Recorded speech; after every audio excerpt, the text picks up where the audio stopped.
আমাদের সমস্যাটা কি জানো, আমরা না বুঝে পড়াশোনা করি, কি পড়তেছে সেটা না বুঝেই পড়াশোনা করি, যার ফলে আমরা পড়াশোনার মজাটা নিতে পারি না। এই জন্য বিদেশে যারা কানাডা, অস্ট্রেলিয়া, ইউকে, আমেরিকায় পড়াশোনা করে, এরা কিন্তু মজা নিয়ে পড়াশোনা করে, জানো। They always emphasise on creative study, research based study, যা পড়ে বুঝে শুনে পড়ে।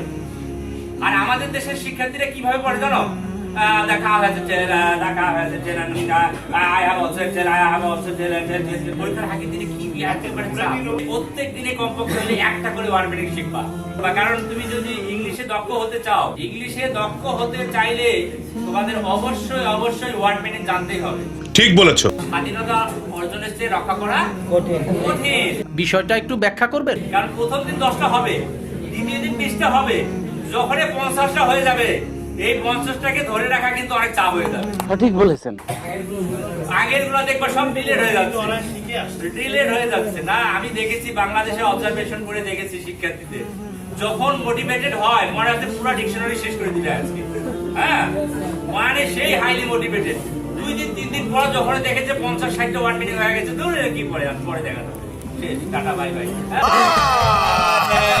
এটা করা যাবে না, ধৈর্য ধরে শিখতে হবে। এই জন্য ধৈর্যের ফিলোসফিটা হচ্ছে 1টা-2টা করে শিখবো। পারবে না এরকম বাক্য তৈরি করতে? তাহলে দেখবো তোমাকে ইংরেজি শিখতে ভালো লাগতেছে, তখন দেখবা তুমি রিয়েলি এনজয় করবা তোমার পড়াশোনা। কিন্তু আমাদের সমস্যাটা কি জানো, আমরা না বুঝে পড়াশোনা করি, কি পড়তেছে সেটা না বুঝেই পড়াশোনা করি, যার ফলে আমরা পড়াশোনার মজাটা নিতে পারি না। এই জন্য বিদেশে যারা কানাডা, অস্ট্রেলিয়া, ইউকে, আমেরিকায় পড়াশোনা করে, এরা কিন্তু মজা নিয়ে পড়াশোনা করে, জানো। They always emphasize on creative study, research based study, যা পড়ে বুঝে শুনে পড়ে।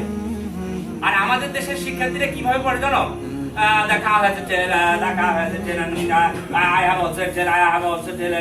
পরীক্ষার আগে দিনে কি বিয়ার করে